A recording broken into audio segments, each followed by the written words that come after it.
So good evening, everyone. Thank you for joining us on this webinar. My name is Clara White. I'm the Executive Director of Padea Mundi. Padea Mundi is a nonprofit organization. We focus on building an ethics of thought and action in favor of all human and living beings on this planet. This through the promotion of culture, arts, and humanities. For this reason, we're organizing cultural webinars, and those webinars are free, but if you would like to support our work, you are very welcome to visit our website and make a donation. Tonight, we are very fortunate to receive Raymarck Unera, who is a student at Grand McEwan University, majoring in philosophy and minoring in business law. He has an Asian background and is very interested in Asian philosophy. So tonight he's going to introduce us to the philosophy of Mencius, a Chinese Confucian philosopher.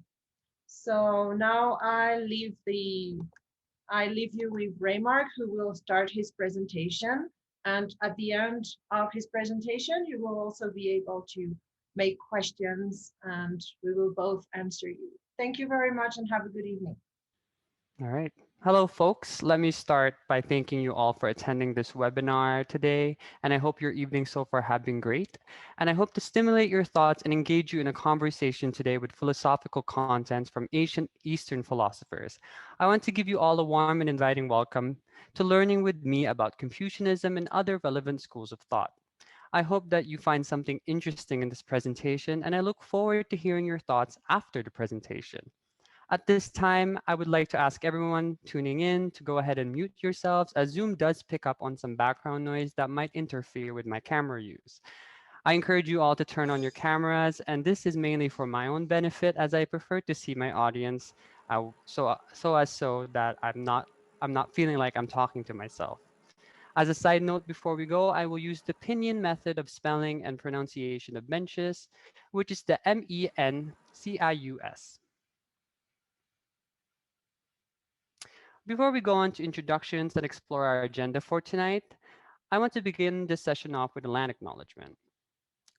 We acknowledge that the land on which we gather in Treaty 6 territory is the traditional gathering place for many indigenous people. We honor and respect the history, languages, ceremonies, and culture of the First Nations, Métis, and Inuit who call this territory home. The First People's connection to the land teaches us about our inherent responsibility to protect and respect Mother Earth. With this acknowledgement, we honor the ancestors and children who have been buried here, missing and murdered Indigenous women and men, and the process of ongoing collective healing for all human beings. We are reminded that we are all treaty people and of the responsibility we have to one another.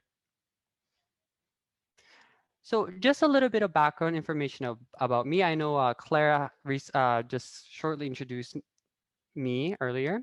My full name is Raymarck Unera, but I also respond to Ray, as I do like to keep the casual aspect in talking about philosophy. My pronouns are he and him.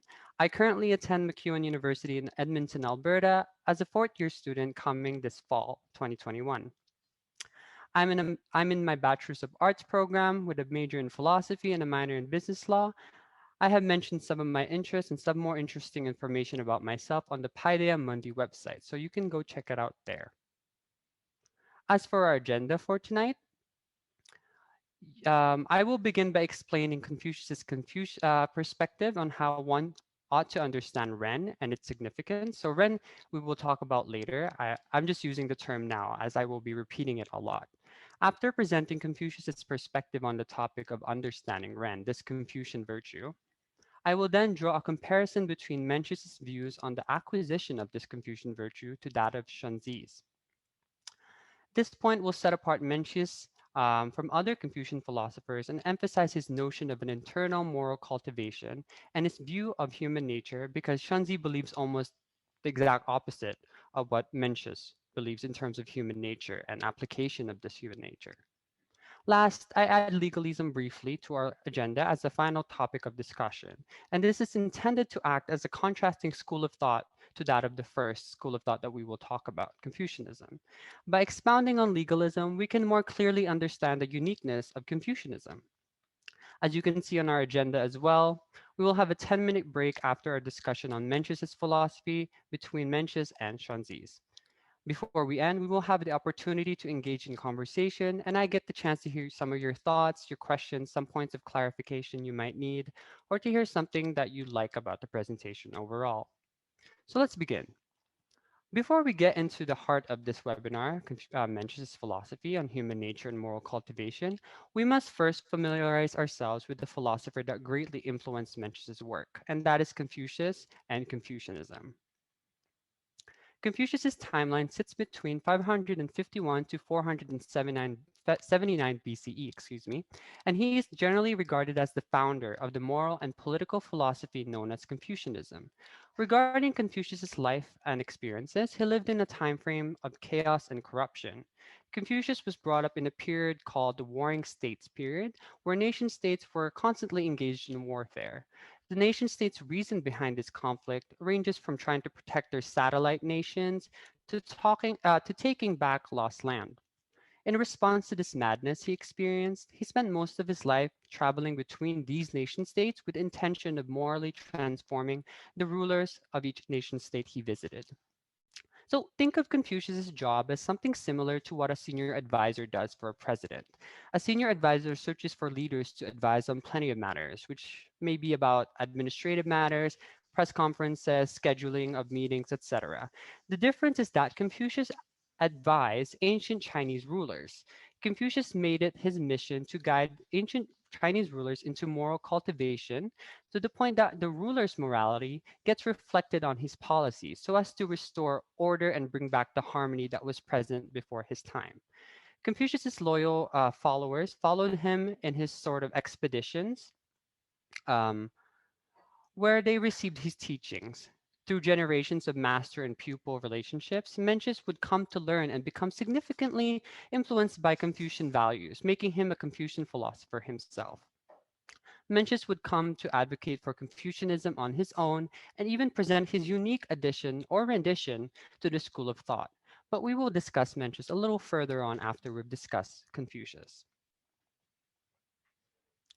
It is important to ask thoughtful questions such as who or what influenced Confucius as well? Like where does his mindset come from? At the time of the Zhao dynasty, the Duke of Zhao took the reins of power as stringings of revolt were growing due to the feudal lords' growing skepticism of the young Zhou's heir that assumes the title of king, to which the feudal lords would have to pay allegiance to. So essentially, they were skeptical of the age and the young heir's ability to lead such a dynasty. Soon, when the young Zhao heir became older, the Duke of Zhao graciously passed on the power to their rightful heir in an orderly fashion. Confucius took notice of this, and Confucius would come to regard the Duke of Zhou as the transmitter of Tao, the way, which is an abstract and very profound term that we will sort of briefly discuss in this presentation. According to Confucius, the Duke prioritized the needs of the dynasty's people first and foremost, and led the Zhao dynasty into a period of peace and prosperity. The actions of the Duke of Zhou would come to influence Confucius's teachings, and Confucius would go on referring back to ancient leaders like the Duke of Zhou to be the standard for ruling. From having seen the warring states and the times of unrest, Confucius would come to teach his belief that the abandonment of virtue among rulers, since the time of ancient rulers who sagely kings, such as King Yao and Shun, as the models of what rulership ought to be like, has resulted in the lack of morality. So essentially, Confucius's sort of mandate in his philosophy is um, takes on a political aspect. He wants to bring back that peace and order that the Duke of Zhou's timeline had, which at his time does not have. There were simply no virtue in the leadership that Confucius was seeing in his time. One can conceptualize Confucius's pedagogy as something similar to how we come to understand conservatism at its most basic sense. Confucius found that the ancient sagely kings displayed an effective method of ruling that is accompanied with virtues. According to Confucius, the Warring States period was almost infested with rulers that had no intention to rule with virtues of any kind at all. And ruling in the absence of morality and virtue, people forget or lose their humanity and opts in instead for chaos and conflict. To diverge from chaos and conflict, Confucius thought that adopting the ruling methods of those sagely kings will restore the peace and order that ancient China needed. Confucius believed that he had to make contemporary rulers to see value in interconnecting morals with politics and to reflect back on how these sagely kings, the Duke of Zhou, for instance, and ask them or reflect on what would the Duke of Zhou or these other sagely kings would do to handle the situation. Since order and peace existed during the rule of these fine sagely kings, Confucius contends that we had to look back on how they ruled and reapply their methods to our current situations if we want what they had. In other words, if it proved to work in the past, we should adopt these methods from the past and apply it to the present situation. This could go for a lot of epistemological um, ways, but let's just focus on Confucius. More on Confucianism and Confucian virtues. Ren, humanity. Yi, righteousness. Li, ritual. And Qi, wisdom. These are Confucian virtues, and they occupy a central position in Confucian philosophy. Ren, for instance, is the essence of being human through the relationship between two human beings and the interaction with nature. In a sense, Confucius suggests that we are not entirely independent beings, but we interact with the people that surrounds us. Our moral cultivation depends partly on our relationships with people. They are they are who we can practice our ren with. According to Confucius, Ren is the foundational virtue representing the moral qualities that govern man, woman, person, and his or her or their relationships with others. Or as Louis has worded it, Ren is, quote, an all embracing moral notion that depicts what it is to be human. Louis adds that Ren is not a concept that one learns. Although Ren is innate in us, which means that everyone is born with a sense of Ren, and I stress my use of the word sense of Ren, um, Confucius claims that we cannot manifest Ren without cultivating one's morals. It is a state of being that one reaches, not one with which one is born. In other words, we have the potentiality of being this person of Ren, and to make this an actuality, it involves a great deal of effort. Confucius suggests that the cultivation of Ren is a constant process, and the Analects expresses this notion more clearly when Confucius states that quote, the noble-minded don't forget humanity for a single moment, not even in the crush of confusion and desperation, end quote. Confucius maintains that Ren is a state of being where one cannot rid of himself of Ren for a moment even, and then return to it later. It's not something that we can use and then kind of sort of throw away after we're done with it, or we don't feel like being a person of Ren. We usually have an analogy I like to use to make myself and others understand the constant labor Ren cultivation entails is to think of Ren as laundry day. I think we're all pretty familiar with that. We usually have a clothing hamper where we throw our dirty clothes and we wait perhaps at the end of the week to finally deal with them.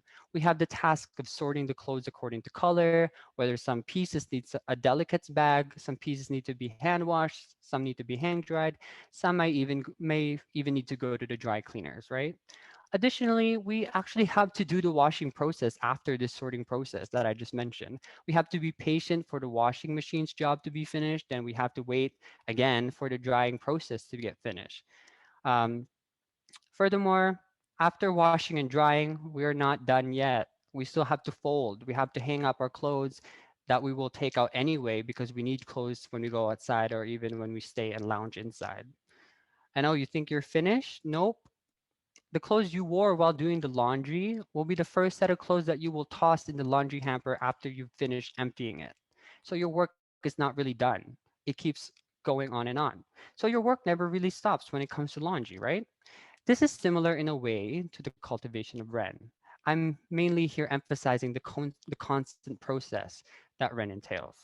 There's essentially no finish line. We have to constantly evolve and work on our humanity. So at this time, I would like to talk about the Confucian golden rule. We have established that one's cultivation of Ren depends significantly on one's relationships with others. The Confucian golden rule enforces this notion. According to the Confucian golden rule, one ought not to impose on others what he himself does not desire. And it is the principle of shu, empathy, sorry, that was a hard T, that Confucius believed is what ought to come as a result of the Confucian golden rule. In reading and trying to apply this rule, there comes two popular interpretations, the consequentialist interpretation and the imperative interpretation. From the Confucian Golden Rule's consequentialist interpretation, the person's moralistic acts are superficial. They are conditional actions, emphasizing oneself and only oneself. The one using the consequentialist lens only secures the benefit of him and himself alone. And according to Confucius, this does not become or lead to shu or empathy. Consider the following example. One does not steal from another individual's personal property because he reflects that he does not want to be stolen from himself. In this example, one emphasizes his situation and what he does not want to happen to him. In contrast, the imperative interpretation of the Confucian Golden Rule, Confucius says, cultivates empathy. As opposed to the consequentialist interpretation I just briefly mentioned, the imperative interpretation is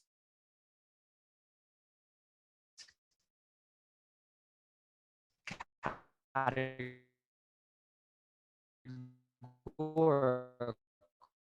which means that one acts according to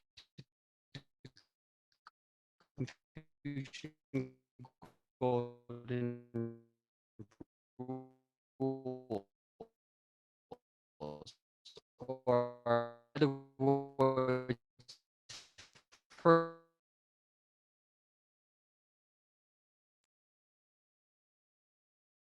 is the correct interpretation with applying the Confucian golden rule. Now, it might be difficult to distinguish between applying a consequentialist approach or an imperative approach to a particular situation.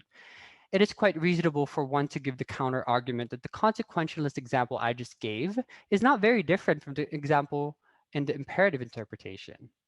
Confucius does not say that knowing this distinction is easy. In fact, it's hard and it's very difficult, he says. But in expounding more on the difference between the consequentialist example and the imperative example, the mother in the imperative example looks at the situation in her daughter's perspective. If I were her, she places more emphasis on what her daughter might feel when applying an appropriate amount of applying an appropriate amount of subjectivity in her metacognition. The mother understands the seriousness of the situation without having the need to put emphasis on how she might feel. She can be empathetic by focusing solely on what the daughter may feel. In the consequentialist example, on the other hand, the thief only comes to understand that stealing is wrong when he thinks of himself that he does not want to get stolen from. He doesn't want that feeling. He himself doesn't want that feeling. I put emphasis on the words he and himself, as you can hear, because the consequentialist approach emphasizes the self and too much. So, what does cultivation of Ren humanity look like for Confucius?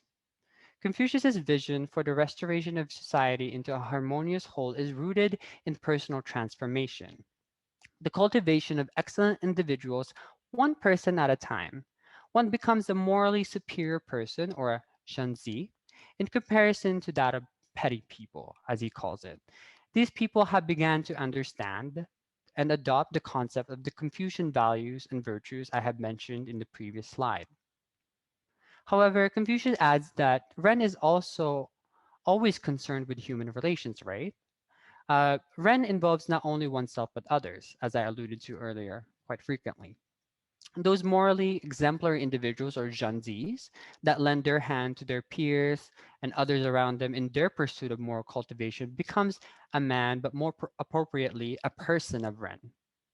According to the Analects, quote, the noble-minded encourage what is beautiful in people and discourages what is ugly in them. Little people just do the opposite. In this passage, Confucius emphasizes that the person of Ren cares about their neighbors genuinely. Apart from one's own moral cultivation, Confucius says that the person of Ren ought to extend their support and guidance to their neighbors. Or as Louis puts it, quote, we need to help others fulfill their moral personhood as well. According to Confucius, achieving the state of Ren is no easy task as it involves having to create an impact on people. Louis writes that, quote, an individual cannot achieve the state of Ren if he or she does not also try to help others reach the same goal. This notion of assisting others in their moral cultivation suggests that Ren relies heavily on the relationship between people, and it represents an inner development towards an altruistic goal. In another passage in the Analects, Confucius says that, quote, those who aspire to humanity, they despise no one, so they help everyone, which indicates that if a person sets his heart and mind firmly on Ren, then he or she will be free of malevolence. Ren has this sense of benevolence in both intention and act. Last, the sages or Sheng, as those that can are those that can spread this mission of moral cultivation to others, to a greater multitude, in a greater scope. The Shang's altruistic efforts reach a larger number of people, and this is what the Shang, this is what sets the Shangs apart from the people or the persons of Ren. So I would like to expound on this further. The Shang main difference between Shang and the person of Ren isn't the fact that they're both they're both helping others in their journey of moral cultivation. But the Sheng are those that already have sort of a network, already have uh, a place to rule, much like a king or a ruler. They're already rulers. They just have to be a person of Ren, and extend this to their subjects, and that what's make them a sage or a Sheng. We come now to the main focus of this webinar, which is the Confucian philosopher Mencius. Some background information about Mencius goes as follows. This Confucian philosopher flourished more than 100 years after Confucius, existing at around 372 BCE.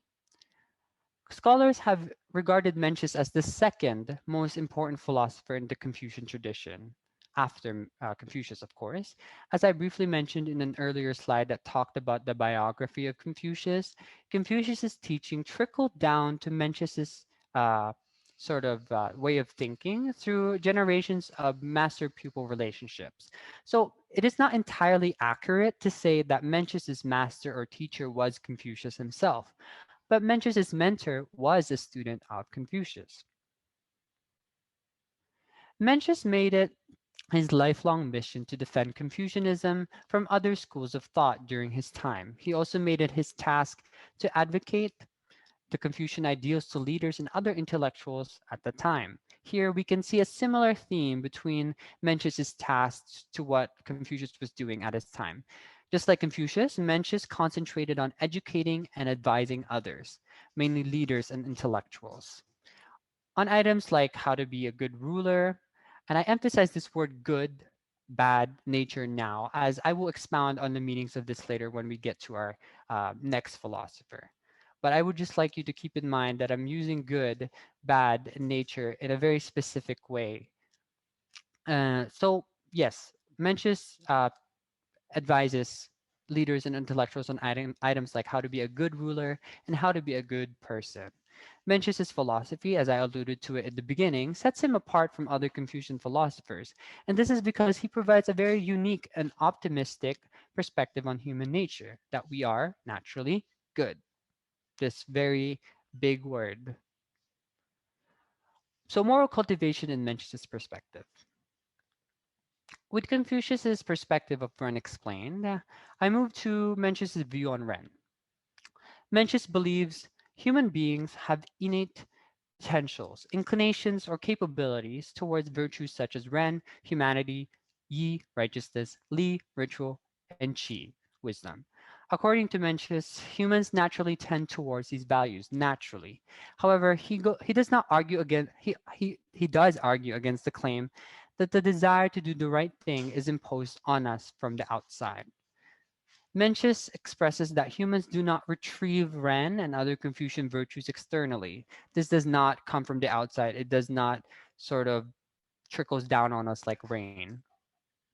Instead, Mencius argues that humans inherently have these virtues, or as Louis puts it, quote, the desire to do the right thing comes from one's own heart, end quote.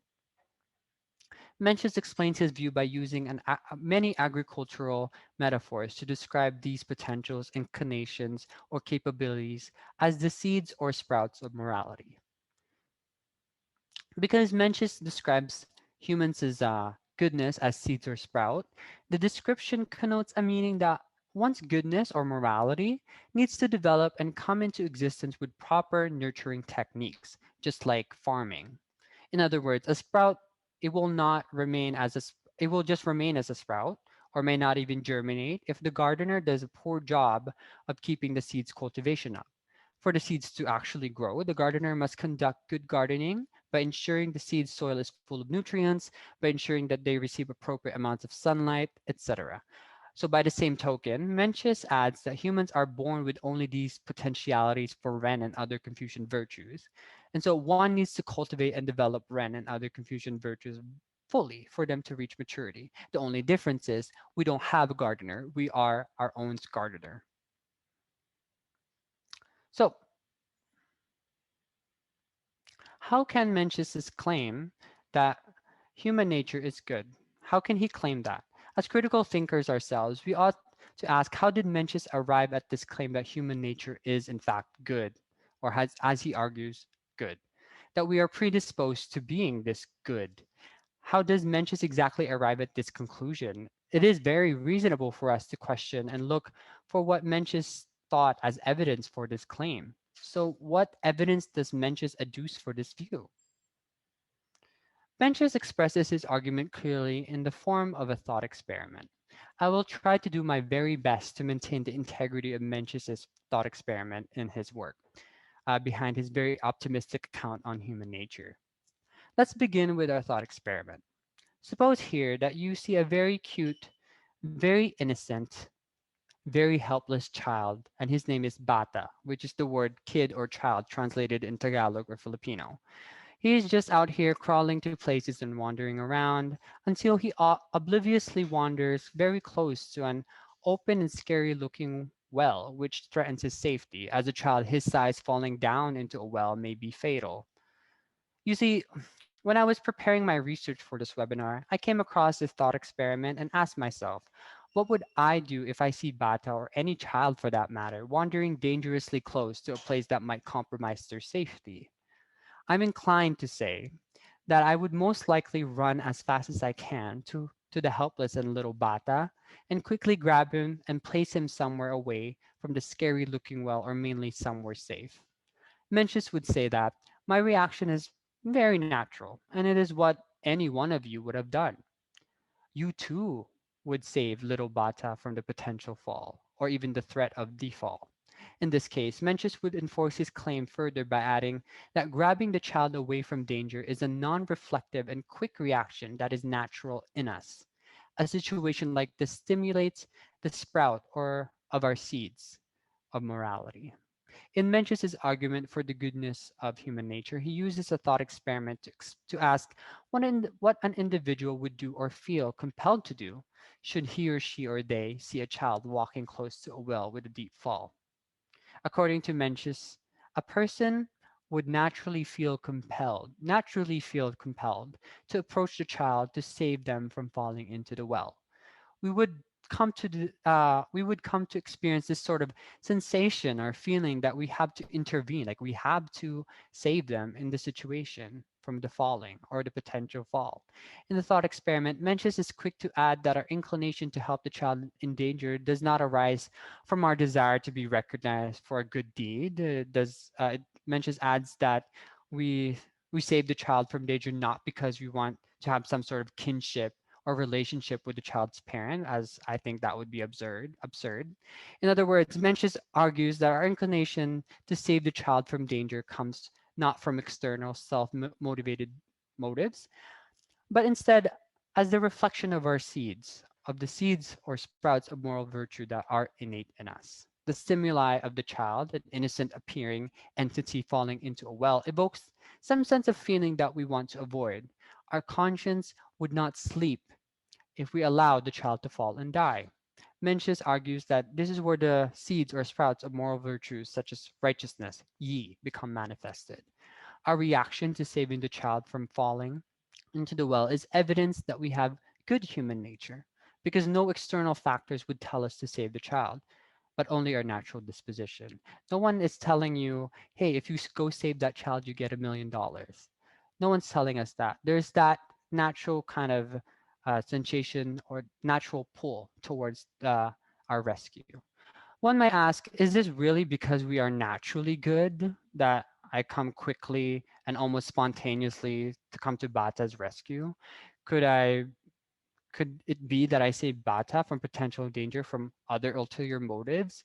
Like I'm not a big fan of hearing children cry for help, or that I wanted some sort of reward or praise from Bata's family and or salute from others around me. Well, Mencius would argue that the spontaneous nature of your rescue could not account for or would not give time for that kind of calculation.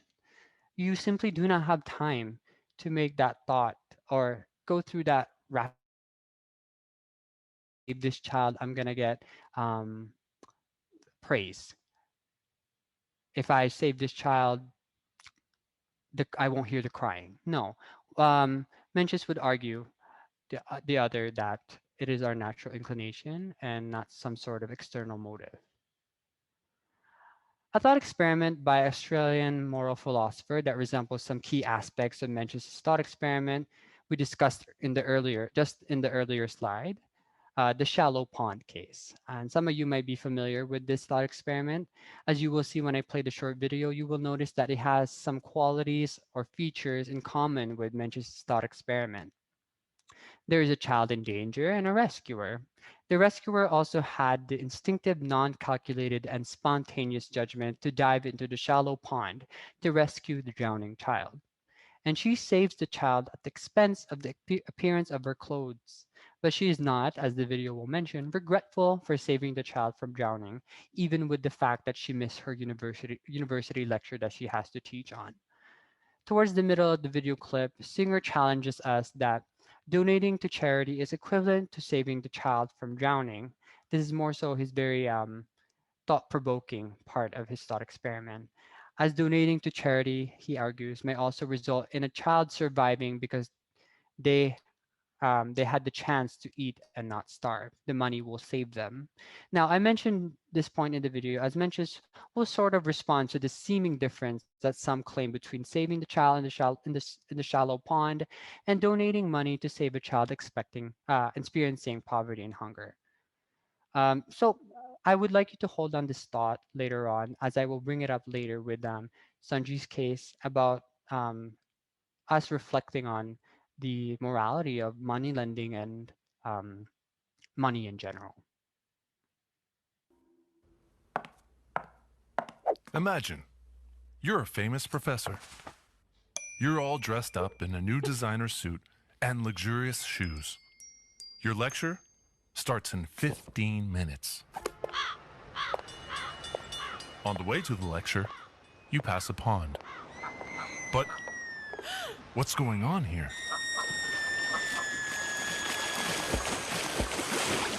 Without thinking, you jump into the pond and save the child.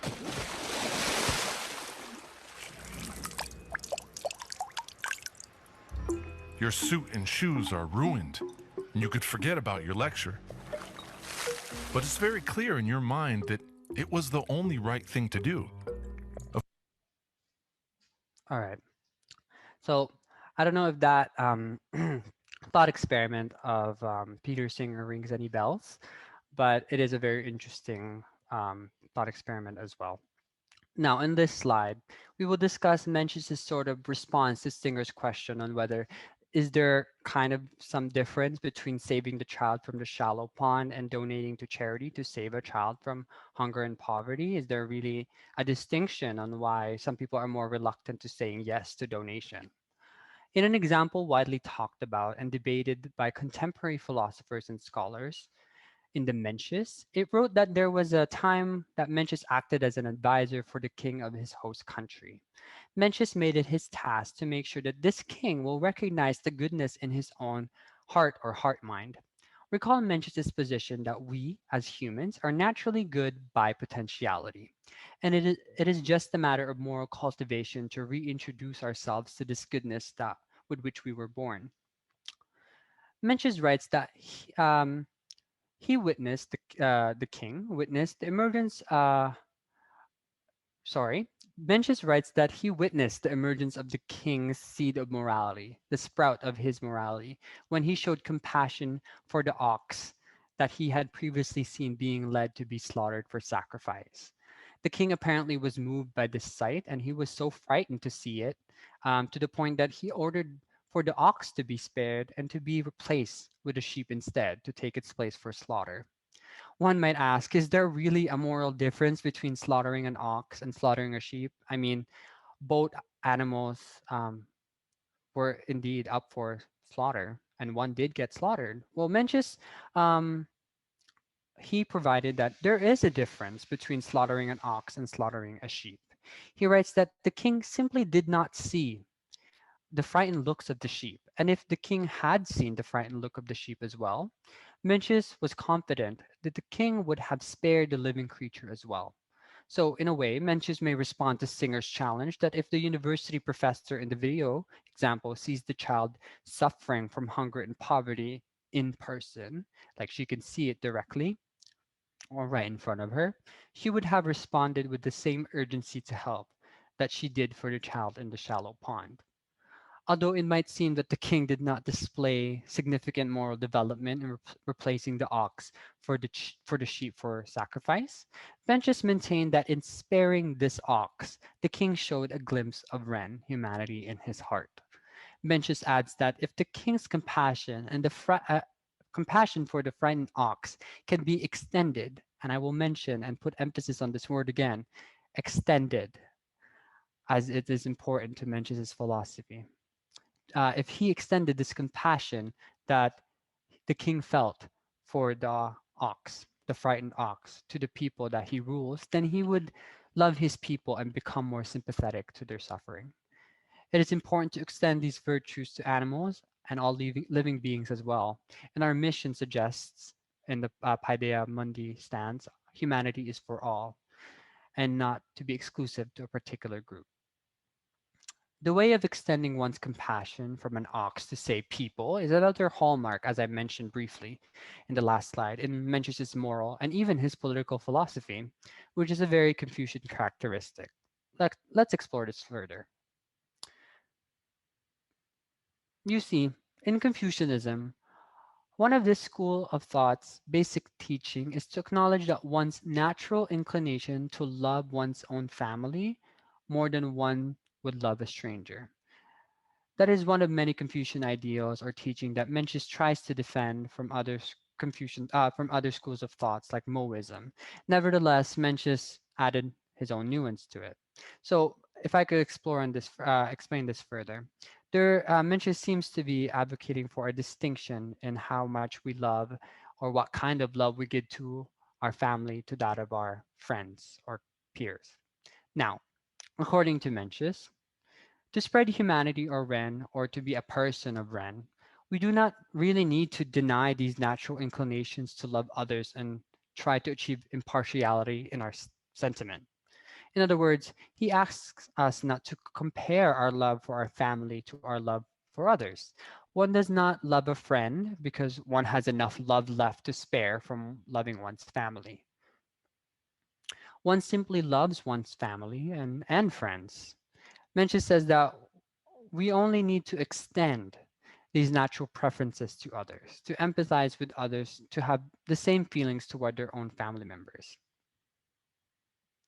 The same love we have for our family, Mencius suggests, we can pre offer to others Morality is not over and above our partial love.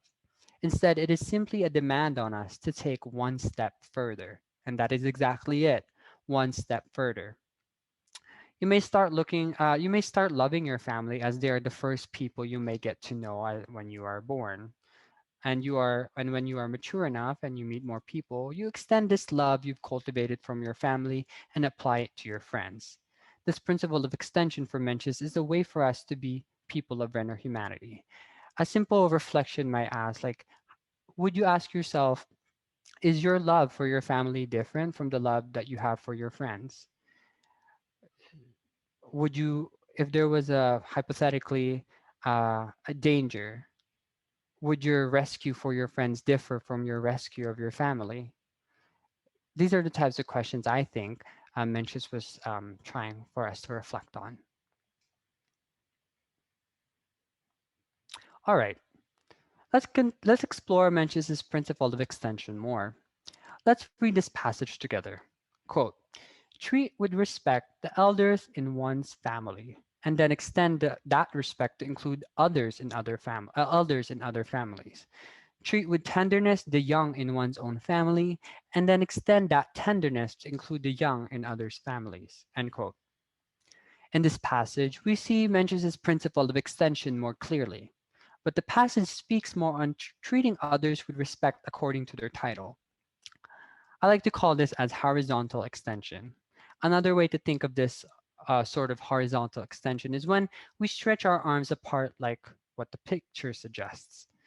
If you can respect the person to your left, Mencius expects that you can definitely respect the person on your right. If you can respect your parents, Mencius expects that you are able to respect people's and other people's parents, guardians, and elders. In the same manner, if we can care and protect children from our kin, Mencius is confident in saying that we can stretch this care and protection we give to our kin children to other children as well. Now, Mencius did talk about a type of a consequence or a kind of reward for exercising or not exercising this type of moral extension. Mencius believed that even the most seemingly malicious people that have a sort of, they still have a sort of soft spot for someone or even something. For instance, even Cruella de Vil from 101 Dalmatian, as I have on my presentation, as you can see, Mencius would suggest that she too has a soft spot for something and someone, or yes, and it might not even be dogs, um, as the movie suggests, but there is something that will evoke some sort of compassion in her. Corella's seeds of morality may not begin or to sprout when it comes to dogs, particularly Dalmatians, but there is something in there. So when this something finally appears and Cruella is able to recognize this sentiment as the beginning of her humanity, and she works to preserve and enlarge this, even Cruella can eventually become a sage or Sheng. On the other hand, if one refrains or refuses to extend the humane route and hold on to these cruel thoughts, Mencius adds that they will be no different from brutes or beasts. So in a sense, depending on whether one is able to extend and preserve their humane root or not, you can either be a sage or a brute or a beast, according to Mencius. So this principle of moral extension is essentially what determines, in Mencius's eyes, if you're human or brute in morality.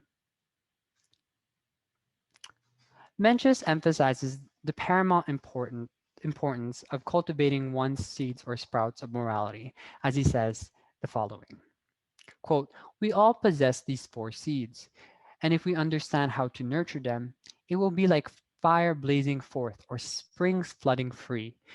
Nurtured, they're enough to watch over all within the four seas, end quote. Here, Mencius expresses that one begins with Ren and other Confucian virtues, but only in their latent form. However, if one practices ethical education that resembles like good gardening to seeds or sprouts, it constitutes attending that enables one's natural potentials, inclinations, and capabilities to reach fruition. Mencius also provides a feasible way to establish one's moral virtues, the principle of extension, as we discussed earlier.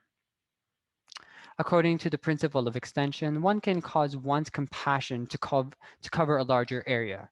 To put it differently, one can make the scope of one's compassion and humanity further or wider to reach more individuals. In the Mencius, he advises the emperor that or the ruler that he ought to extend the compassion he feels towards animals like that of the ox to the people. Mencius says the following, quote, "You have compassion enough for birds and animals, but you do nothing for your people." And this is more so a lesson that Mencius is giving, a sort of a plea that you should be extending this compassion that you felt for the ox. And this emphasizes Mencius' position that one ought to extend this humane route to spread humanity, and this is the way one establishes his moral virtues and attain Ren. Apart from Confucius and Mencius, another philosopher I would like to talk about is another major figure in early Confucianism, and he is Shunzi. In fact, he's the third major figure after Confucius and Mencius, and his timeline is 312 to 210 BCE. Some of you may be asking, oh, why would I bring up another philosopher like Shunzi if my main focus is Mencius? Well, I add Shunzi and his philosophy in the mix for a specific reason, and that is to emphasize just how unique Mencius' philosophy is about human nature and internal moral cultivation. Shunzi also provides his own version of human nature, and he also offers his thoughts about moral cultivation. And these thoughts Sanchi provides, for the most part, are diametrically opposed to Mencius's main views. As a Confucian philosopher or thinker himself, Shanzi concentrated on individual scholarship and moral cultivation and the various aspects of rulership. Most notably, however, his most famous and distinctive argument is that he views human nature as bad. Now, again, I mentioned earlier before our break that I use good, bad, and nature for very specific reasons. And we will come to this explanation soon.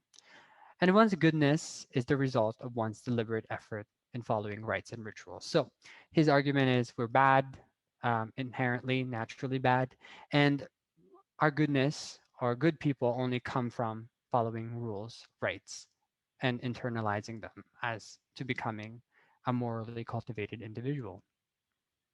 So first, let's get to Sanji's terms and let's make them clear. Before expounding on Sanji's views about human nature, it's his idea of moral cultivation and pitting those ideas against Mencius, sort of. Let let us get clear on Shanzi's definition of the terms good and bad. And in some translations, Sanji's work also translates bad to evil. Also, what does Sanji even mean with nature? Let's get down to that first. As Mencius himself that didn't quite expound on the definitions in his philosophy. Let's start with the term nature. Sanji defines nature as whatever one is born with, which is quite easy to understand. Whatever comes naturally or instinctively and not from one's own doing. Sanji will label that as nature. Sanji adds that the content of human nature includes things like human desire and human emotions. Shunzi argues that there are human desires and human emotions that one does not learn. Desires that are related to our organs, for example, there are desires that are natural to us. Here's a list of them. Our eyes prefer to see pleasing appearances. Our nose prefers the scent of pleasant odors. Our ears prefer subjectively agreeable music. Our mouth and tongues prefer scrumptious and delicious tastes. And the list goes on. Sanji's point here is that you don't learn to like sweets, for example. You just do. This is what Shanzi means by desires that come naturally to us. One needs not to learn to have these desires. All sensory organs prefer things that are agreeable to the senses. We know what we like according to the senses. We're not told to like things. Internally, we know what we like. Like I mentioned just a moment ago, Shenzi includes human emotions as something that is also natural to us, something that we didn't learn. Human emotions like love, hate, joy, anger, sadness, or happiness are natural emotions of our heart or mind. When the heart mind is sad about a certain someone or something, it generates a corresponding desire, almost like a response of the emotions. When we naturally feel sadness, when something less than enjoyable happens to us or something very unfortunate, and this may include crying. Shanxi says that this is a natural response. It's a part of our nature to react this way. So, all right, that is nature, according to Shanxi. Now let's draw out the distinction between good and bad or good and evil in Sanji's terms. Let's continue. Sanji defines goodness or good and evil or badness in the following passage translated by Burton Watson. Let's read it together. All men in the world, past and present, agree in defining goodness as that which is upright, reasonable, peaceful, and orderly, and evil as that which is unbalanced, dangerous, violent, and chaotic. From these terms, you can see a little glimpse of the political philosophy aspect of Shanzi's work. With goodness, recall the four Confucian virtues: Ren, humanity; Yi, righteousness; Li, duty; and Qi, wisdom. Collectively practice by all, if we collectively practice these combined, encompasses goodness or this or a state of goodness according to Shanzi, whereas evil or badness is the absence of these Confucian values in society. This is the distinction between good and evil, and this distinction emphasizes the political philosophy of Shenzi, as the word state suggests. All right. Now that we have underlined what sort of the sort of jargon that Shenzi uses, we can now look at his views on human nature. With Mencius's view on how one attains Ren explained as well, I move to expound on Shenzi's perspective on how one reaches Ren and how his perspective differs from Mencius. As I've explained in earlier slides, Mencius's view on human nature is particularly epistemistic. Mencius claims that human nature is naturally good. Optimistic, I'm sorry. Kind of mixing pessimistic and optimistic in my mouth. And one has these seeds or sprouts of morality embedded in him that one needs to nurture in fruition. I've talked about this earlier before our break. As for Shunzi's view of human nature, he places himself in diametrical opposition to Mencius's claims. All right. Shunzi believes that human natures are born with a fondness of profit, are self-interested, and have desires for sensual pleasure. Or as Louis puts it, Shunzi maintains that, quote, humans are all egoists in that they would want to satisfy their own desires first and foremost. And this may come as a familiar aspect to you for those who have studied Thomas Hobbes. Sanji argues that if one follows his nature, he will engage in almost destructive and the very exaggerated sense, conflict producing behavior with the same natured individuals. Following one's nature, Sanji describes this causes violence and chaos if left unrestrained. And here is where Shanzi's and Mencius's oppugnant views on human nature become apparent. Sanji Shanzi considers human nature as bad because it naturally leads to an evil state. That's what he means by it, that it's bad or evil. While Mencius considers human nature as good, as it has the potentiality to being a state of goodness. Let me add here that this is all quite familiar to us. And recall my little comment on Peter Singer about donating money and money use in general. Shanti is saying that we are naturally inclined to things that are pleasurable in the superficial sense. One does not extend, it does not extend to a moral aspect. It simply stays on that um, kind of superficial bubble. For example, let's reflect on society's view on money, money loaning, and interest accrual. Is this inherently good? Does it have moral justifications? Or does it come from what Shanzi considers as our nature? It is not uncommon for us to hear from the news about about some negative consequences from things like loan sharks, that when an individual owes too much money, has too much debt, they are negatively impacted not only in their financial well-being, but also their emotional, mental, and physical well-being. Issues surrounding money often is what drives relationships into separation, as a lot of sociological studies have suggested.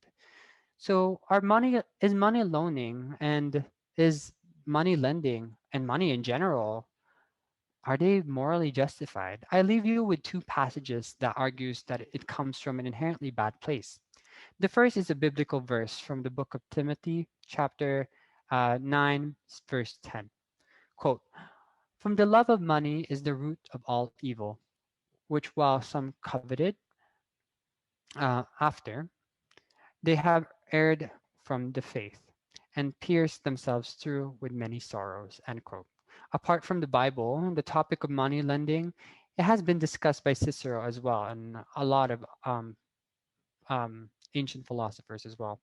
From the Officii, Book 2, paragraph 89, Cato likens money lending to murder when asked about the most profitable aspect of property ownership.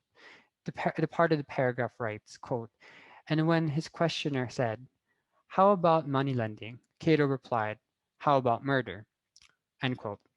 I leave you all with this to reflect on as one of the main takeaways from this webinar. But for now, let's continue on Mencius's philosophy. Shunzi's philosophy, excuse me, I misspoke. So let's explore Shunzi's view on human nature further.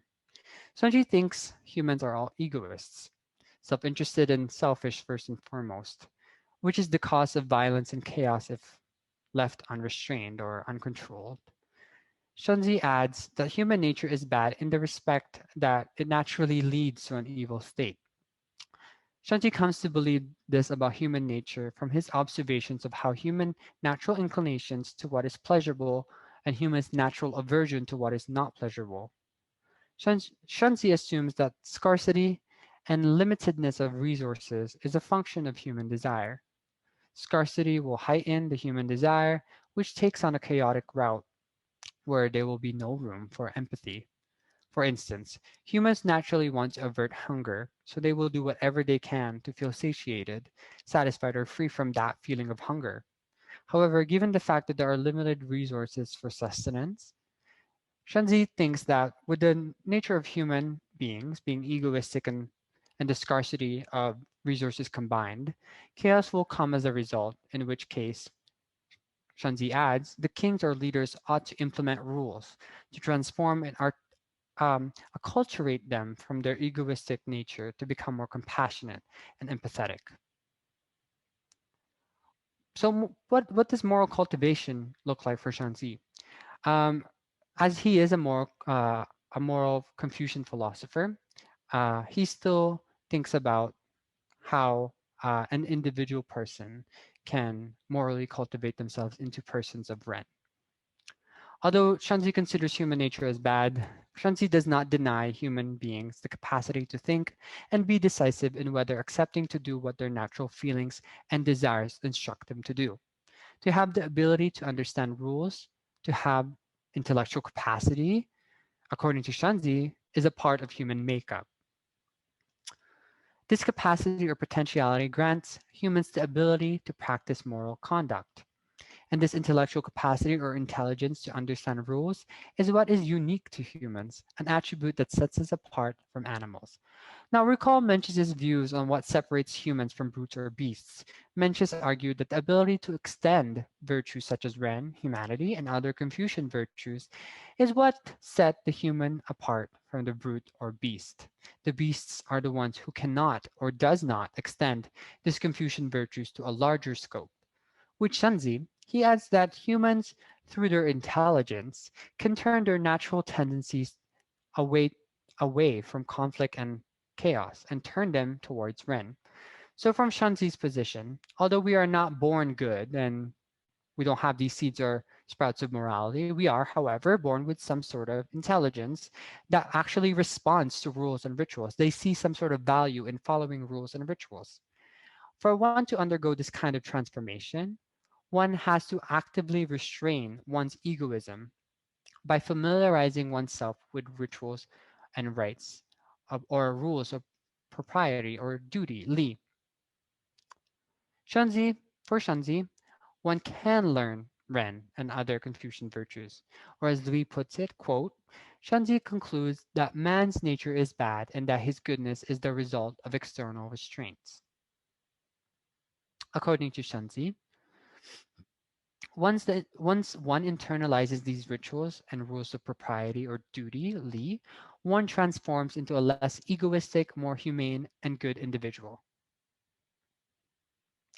Shanzi argues that goodness and morality are reducible to rules.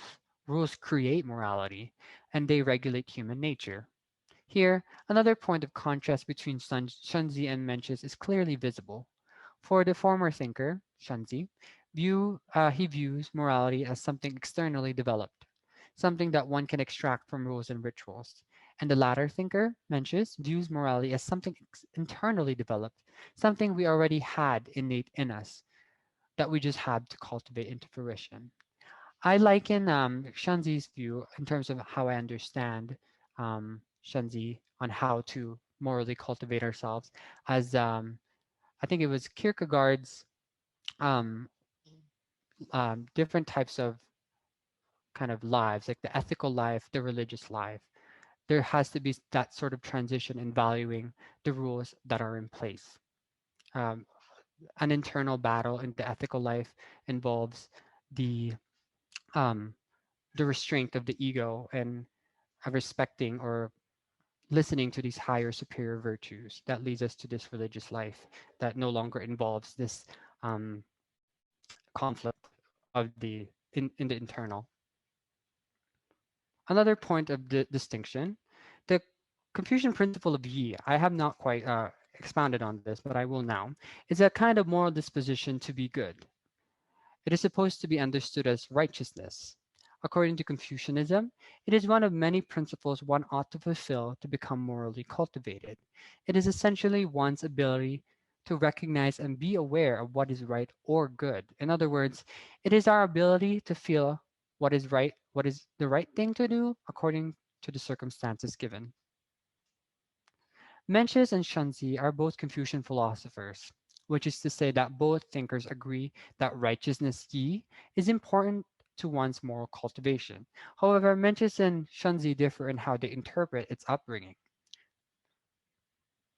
According to Mencius, one's feelings of righteousness ultimately comes from one's own heart, which means that righteousness begins internally from one's own nature. Mencius believes that individuals are naturally good and that we have righteousness and other moral sentiments inside us, innate in us. Mencius's view uh, is that we carry with us the moral sprouts or seeds of morality or moral virtues, and one of these seeds or moral virtues includes righteousness. Mencius rejects the idea that moral cultivation begins from an external agent. He does not accept the notion that righteousness begins from external imposition, but rather Mencius believes that moral virtues like righteousness starts from one's own heart. Now, on the other hand, Shanzi disputes with Mencius's claim that righteousness and other moral virtues start internally in cultivation. Shanzi argues that since humans' inborn nature is to seek for gain, he says that humans' goodness is the result of deliberate effort, and this deliberate effort comes from culture combined with rituals. Although he regards humans as naturally evil in the sense that we are egoistic and self-interested, Shenji adds that we have the ability to understand rules. We have a sense of intellectual capacity that is a part of our human makeup, and this is what grants us the ability to practice moral conduct. So, in Shenji's view, righteousness, yi, and other moral virtues are learned. They are externally imposed or internalized in us through the use of rules and rituals. I will again briefly explain the difference in my own words on the fly. So with Shanxi, there is that type of transformation where there's no more fight anymore of being egoistic and following superior values. You've kind of internalized and you've made it a part of your nature. It diffused to your inner nature to follow these rules. It comes at an instinct to know that these rules are what I should do, what I ought to do. Those egoistic thoughts are brushed away by these superior values. All right, let's return to the interesting contrast between Confucianism and legalism. I mentioned this earlier in the um, agenda. I will mention briefly as a point of contrast to Confucianism, the legalist school of thought. Legalists adopt Legalists adopted Shanxi's notion that human nature is evil in the sense that if people's natural drive or motivation of profit and aversion to harm are left unrestrained or uncontrolled, it will naturally lead to a chaotic state where the chance for a state of peace and security grows slim. Legalists grew dissatisfied with Confucianism and its efficiency in bringing peace and order to society. Legalism explains that the influence of Confucianism will not reach all people. It may reach a small community or village, but the scope of its effectiveness is small or limited.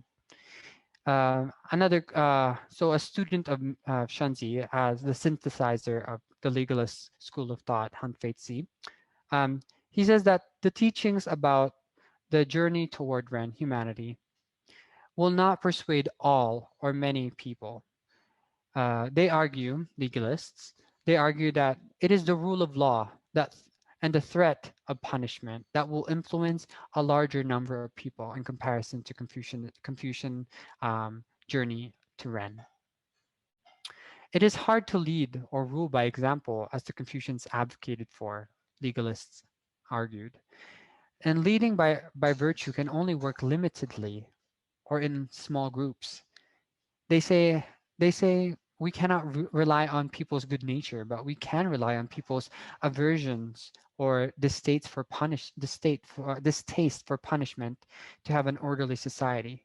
Moreover, legalists contend that those who are motivated by virtue do not fear punishment and can threaten the state. According to legalism, virtuous, virtuous people can be a problem as they listen to only themselves, not the law. These people follow their own moral compass and they follow only themselves. Legalists have thought.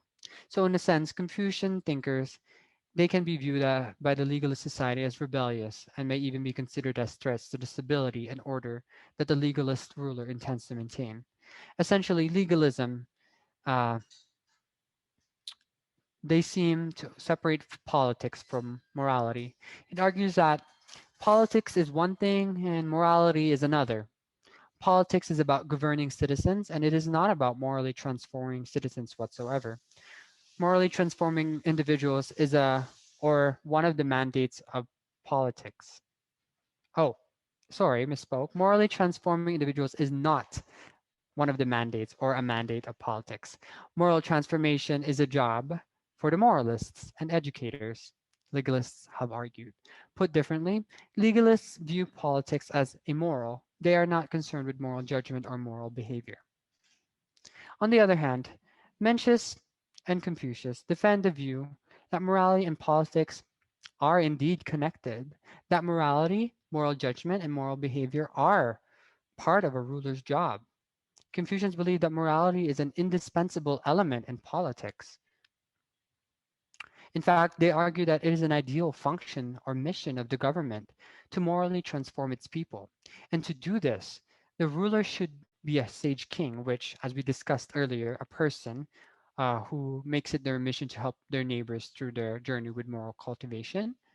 And they are supposed to have an, a big scope on how many people they can influence.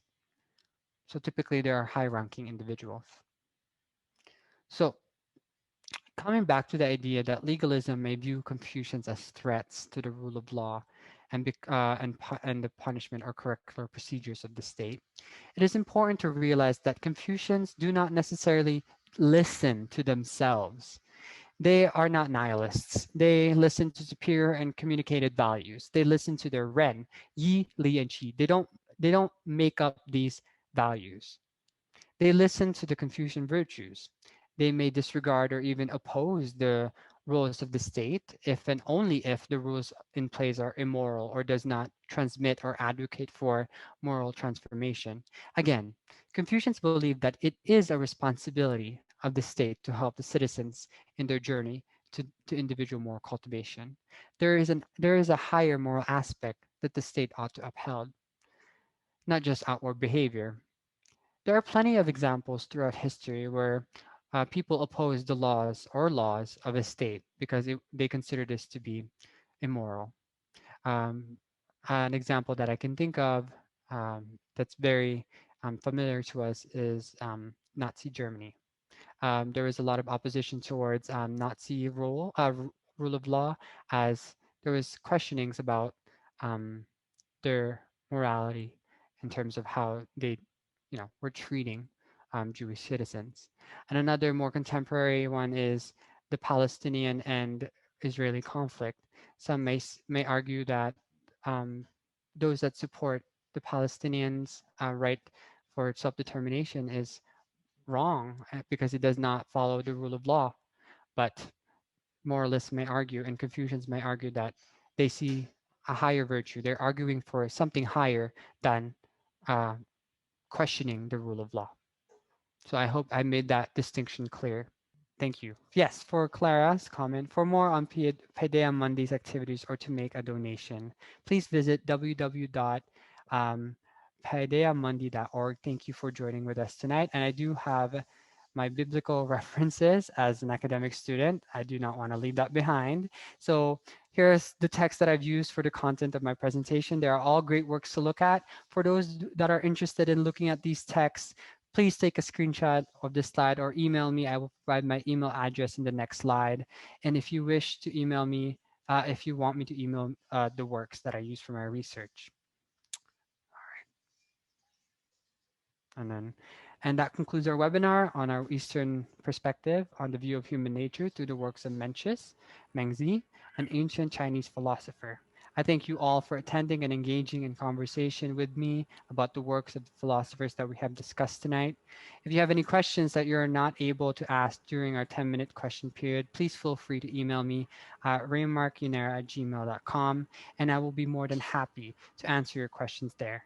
Please check out again www.paideamundi.org for more upcoming events. On behalf of Paideia Mundi, we encourage you to reflect on your values and maintain harmonious relationships with people around you for a common intention of improving life for all, including humans, animals, and all living beings. Once again, thank you for your time, and I hope you enjoyed the webinar. Have a great evening.